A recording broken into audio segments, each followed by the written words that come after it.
So I keep thinking about Hebrews and faith as I've been doing many months of a weekly study with friends talking about Hebrews, and we finally have hit a favorite chapter, Hebrews 11, and next we're going to be talking about Hebrews 12. And today it just reminded me of my conversation with this group of ladies, reminded me of a conversation with another group of ladies, just ongoing conversations with women I've been walking through this life of faith with for a long time.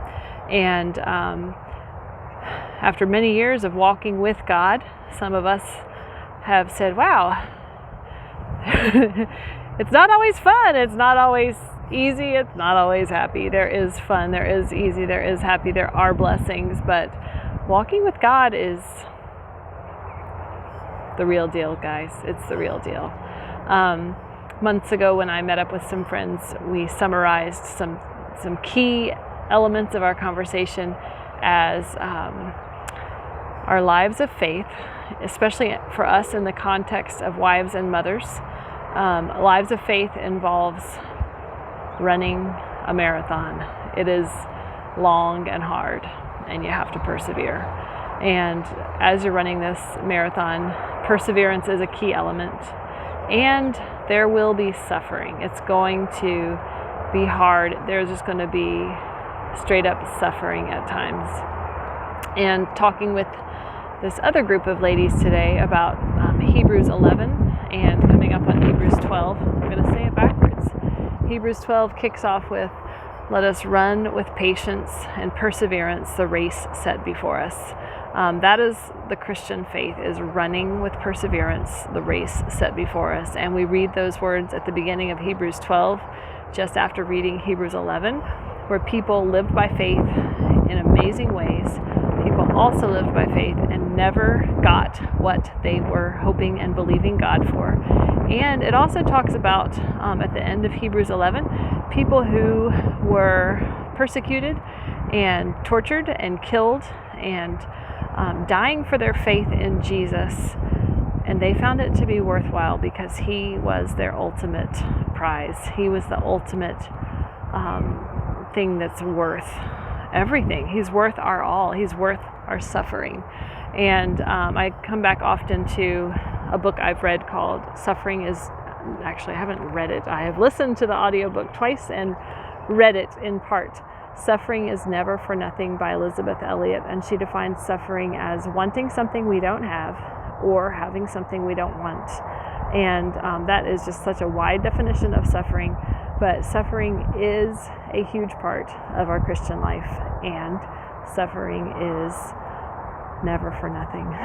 Suffering is never for nothing. And I have found that to be true in so many areas of my life. Somebody recently I was reading something that someone had written about all this talk about Jesus and Christianity is just a bunch of stories on top of stories. It's all secondhand stories. And there may be some truth in that. The Bible is full of people talking about God and stories passed down from generation to generation. But there is something so amazing about building our faith on top of faith, building our faith on top of other people's faith. I think our faith in God is not intended to just be me and God. It's me and God and others.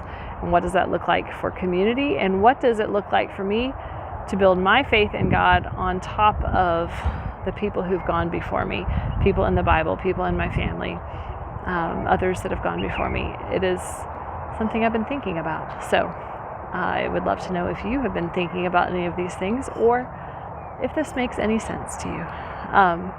And I also have to throw in there, on top of everything, this metaphor that there's beauty in barren places. I am in Hawaii, and there's a lot of beauty, and it's also been really dry.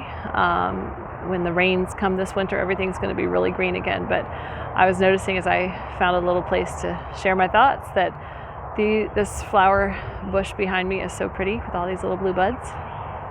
But there are also plenty of dry and barren places.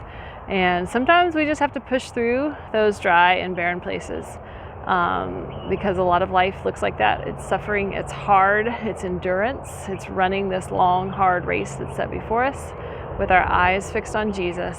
And then we do hit those times of refreshment and beauty, and we do find beauty in barren places. And then it's hard again, and it's dry again. And that is part of what I'm seeing in the Christian life. And I'm here to say, I'm sticking with it. It's good. It's worth it. Jesus is true and real and ever so worth it.